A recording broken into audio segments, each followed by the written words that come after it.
Boa noite. Boa noite. O Judiciário retoma os trabalhos depois do recesso. E com reações firmes contra ameaças do presidente Jair Bolsonaro às eleições. O presidente do Supremo Tribunal Federal, Luiz Fux, afirma que a independência entre os poderes não significa impunidade de atos contra as instituições. A presidência do TSE e todos os ex-presidentes do tribunal em mais de 30 anos fazem uma defesa enfática do processo de votação brasileiro. Nos Jogos de Tóquio, a seleção feminina de vôlei segue invicta para as quartas de final. O Brasil termina o dia sem medalhas na ginástica artística. E a ginasta Rebeca Andrade fala sobre o ouro, a prata e a conquista inédita de uma brasileira de subir ao pódio 2 vezes numa mesma Olimpíada. Dentro de 10 segundos no Jornal Nacional.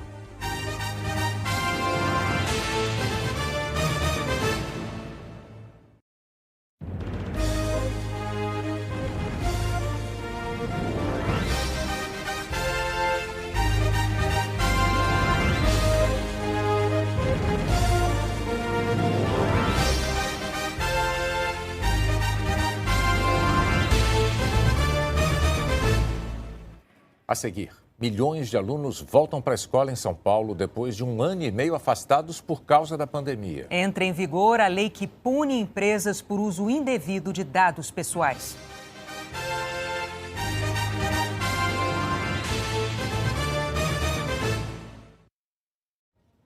Milhões de alunos voltaram às aulas presenciais hoje no estado de São Paulo depois de quase 1 ano e meio afastados por causa da pandemia.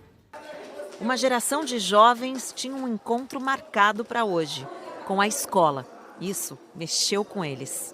O coração batendo mais forte, nervosismo, para ver se eu vou conseguir entender a matéria de novo, para ver se eu consigo lembrar tudo. É isso.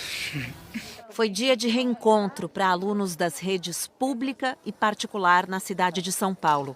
É que caiu o limite de 35% na lotação das salas por determinação do governo do estado. Hoje foi cedo, 6 horas da manhã já estava todo mundo de pé ali. As mais velhas já tinham colocado despertador também, não precisei nem chamar. A regra é medir a temperatura na entrada, usar máscara, respeitar a distância de 1 metro entre os alunos, manter as medidas de higiene e os ambientes arejados. Só na rede estadual são 3.500.000 alunos de volta hoje. Mudou tudo para o Kelvin, que nesse ano e meio não aprendeu a ficar longe da escola. Eu acho que a gente não aprendeu tanto assim como a gente aprenderia se fosse aula presencial. Alunos de uma mesma sala de aula nunca foram tão diferentes uns dos outros. É que esse período de escolas fechadas teve impacto desigual nas crianças e adolescentes. Cada um volta com um nível de aprendizagem do conteúdo e com a consequência emocional desse distanciamento. Uma prova para as escolas e educadores. O professor de matemática deu aula de otimismo. Nós precisamos de investir no nosso futuro e o futuro passa pela educação. Eu acho que é fundamental essa convivência com a escola. Eles gostam da escola, eles precisam, né? Eles mesmos falam que precisam desse convívio diário. Então, acho que é ter fé que tudo vai passar e que vamos voltar ao normal. A diretora do Centro de Políticas Educacionais da Fundação Getúlio Vargas, Cláudia Costin, vê saída. É importante nesse retorno a escola, em vez de despejar conteúdo, pensando nas perdas de aprendizagem que ocorreram, num primeiro momento faça um trabalho de acolhimento antes de começar com matéria nova, com conteúdos novos próprios de 2021. Tem saída, olhando com bastante prioridade para a educação e com o sentido de urgência que isso demanda, nós vamos recuperar. Entrou em vigor a lei que pune empresas que usarem dados pessoais de maneira indevida. O Ângelo recebe mais de 10 ligações por dia com ofertas de empréstimos de bancos e financeiras. Não teve sossego nem durante a entrevista. Eles ligam para você já tendo os seus dados completos. Eles sabem onde você movimenta, sabem que tipo de negócio você tem com o banco, quanto você paga por mês.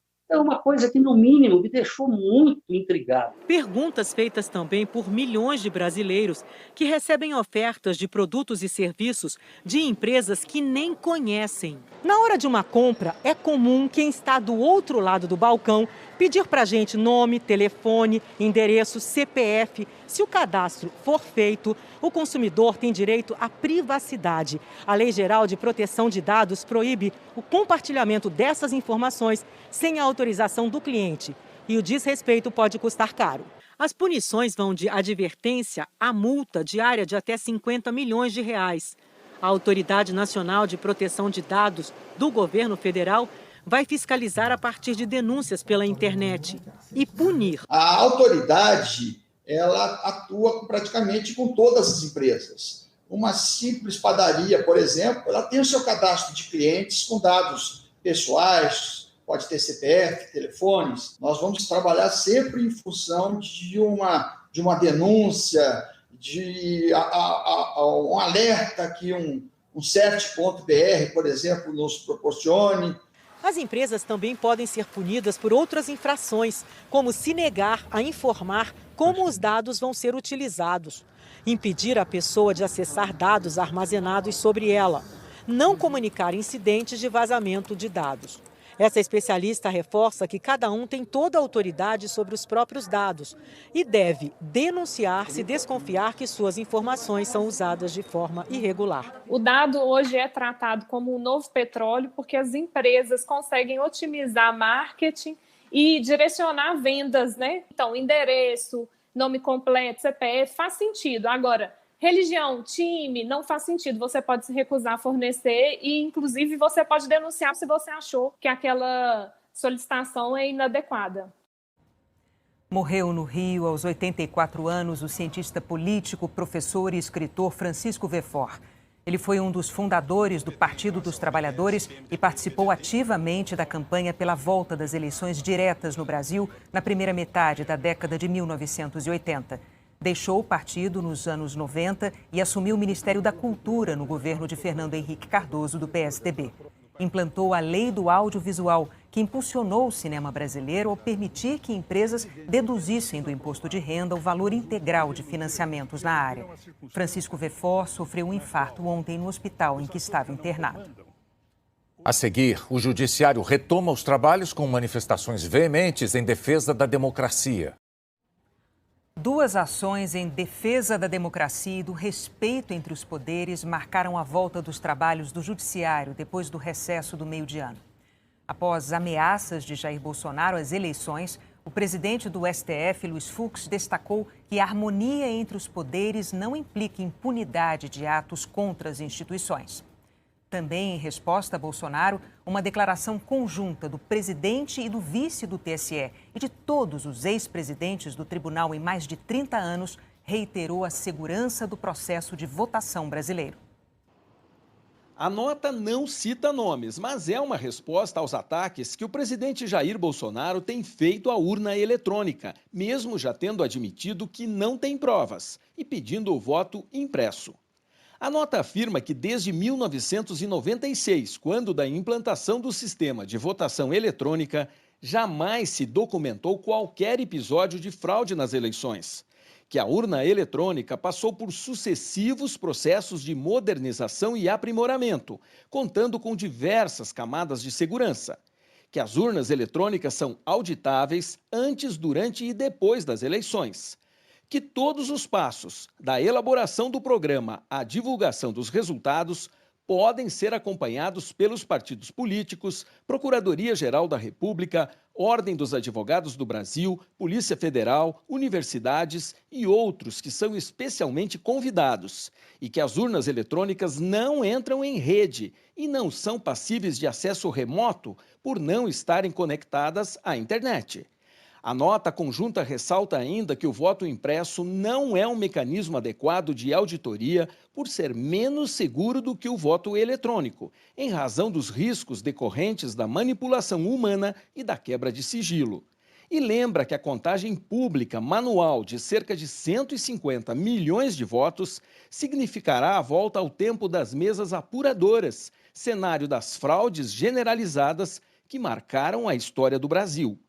Além dos ministros Luiz Roberto Barroso e Edson Fachin e do próximo presidente da Corte, Alexandre de Moraes, assinam a nota outros 15 ex-presidentes. À tarde foi a vez de o presidente do Supremo Tribunal Federal, ministro Luiz Fux, fazer um discurso na reabertura dos trabalhos do Judiciário. Assim como a nota do TSE, a fala ocorreu um dia depois de o presidente Jair Bolsonaro voltar a ameaçar a realização de eleições no ano que vem, caso não seja implantado o voto impresso. Fux também não citou nomes, mas mandou duros recados ao presidente Bolsonaro. Num deles, afirmou que não há caminho fora da Constituição. O povo brasileiro jamais aceitaria que qualquer crise, por mais severa, fosse solucionada mediante mecanismos fora dos limites da Constituição. A democracia nos liberta do obscurantismo, da intolerância e da inverdade. Trago uma advertência, porém. A democracia é o exercício da liberdade com responsabilidade. Luiz Fux salientou o papel de cada setor na manutenção da democracia: sociedade civil, imprensa, atores políticos, magistrados e instituições. E falou sobre a importância da imprensa, alvo de constantes ataques do presidente. Cada um dos autores contribui, a seu modo, para a necessária proteção do Estado Democrático de Direito nos limites das normas constitucionais. Os cidadãos e a imprensa questionam, criticam, erguem contundentemente seus pontos de vista, propõem novos direitos, denunciam e aplaudem, e devem ser respeitados por isso. Fux afirmou que a justiça se difere do tempo da política, que preza pela harmonia e independência entre os poderes e que sabe o momento de falar. Embora diuturnamente vigilantes para com a democracia e as instituições do país, os juízes precisam vislumbrar o momento adequado para erguer a voz diante de eventuais ameaças. Afinal, numa democracia, juízes não são talhados para tensionar. Em um dos recados mais contundentes ao presidente Bolsonaro, afirmou que não haverá impunidade a quem desrespeitar as instituições e que o Supremo está atento aos ataques e mentiras disparadas contra integrantes dos poderes. A harmonia e a independência entre os poderes não implicam impunidade de atos que exorbitem o necessário respeito às instituições. Permanecemos atentos aos ataques de inverdades à honra dos cidadãos que se dedicam à causa pública. Ferem não apenas biografias individuais, mas corroem sorrateiramente os valores democráticos consolidados ao longo de anos. O presidente do STF lembrou, por fim, o desejo dos brasileiros, que, segundo ele, querem o diálogo e a democracia. O brasileiro de hoje clama por saúde, paz, verdade e honestidade. Não deseja ver exacerbados os conflitos políticos. Quer a democracia e as instituições em pleno funcionamento. Não quer polarizações exageradas. Quer vacina, emprego e comida na mesa. Saibamos ouvir a voz das ruas para assimilarmos o verdadeiro diálogo que o Brasil, nesse momento tão sensível, reclama e deseja. Agora há pouco, o TSE aprovou por unanimidade a abertura de um inquérito administrativo sobre ataques à legitimidade das eleições. O inquérito vai investigar os crimes de corrupção, fraude, condutas vedadas, propaganda extemporânea, abuso de poder político e econômico. A Corte também aprovou por unanimidade um pedido para que o presidente Bolsonaro seja incluído como investigado no inquérito das fake news aberto no STF. As votações foram durante a abertura dos trabalhos da Corte para o segundo semestre. No discurso, o presidente do TSE, Luiz Roberto Barroso, fez críticas duras a ameaças antidemocráticas. Barroso também defendeu a segurança do sistema de votação no Brasil. A ameaça à realização de eleições é uma conduta antidemocrática. Suprimir direitos fundamentais, incluindo os de natureza ambiental, é uma conduta antidemocrática. Conspurcar o debate público com desinformação, mentiras, ódio e teorias conspiratórias é conduta antidemocrática. Há coisas erradas acontecendo no país e nós todos precisamos estar atentos. Precisamos das instituições e precisamos da sociedade civil, ambas bem alertas. Nós já superamos os ciclos do atraso institucional, mas há retardatários que gostariam de voltar ao passado. E parte dessas estratégias incluem o ataque às instituições. Uma das manifestações do autoritarismo no mundo contemporâneo é precisamente o ataque às instituições, inclusive às instituições eleitorais que garantem um processo legítimo de condução aos mais elevados cargos da República. Sem citar nomes, Luiz Roberto Barroso voltou a criticar as mentiras do presidente Bolsonaro sobre o sistema eleitoral. Produzimos respostas com fatos, provas, conhecimento e ciência, sem adjetivos ou bravatas. A verdade só liberta aos que querem se libertar, aos que preferem se acorrentar à crença de que uma mentira repetida muitas vezes se torna verdade. Só podemos esperar que venham a ser iluminados algum dia pelo bem. Até lá, serão perenemente prisioneiros do mal. Luiz Roberto Barroso afirmou que o inquérito administrativo sobre as ameaças às eleições vai buscar provas, medidas cautelares, ouvir testemunhas, recolher documentos, realizar perícias e outras providências que se fizerem necessárias. Vamos agora aos números da pandemia e da vacinação reunidos pelo consórcio de veículos da imprensa. Boa noite, Alain. Boa noite, Renata Bonner. Boa noite a todos. De ontem para hoje, o Brasil registrou 473 mortes por Covid. São 557.359 vítimas da doença.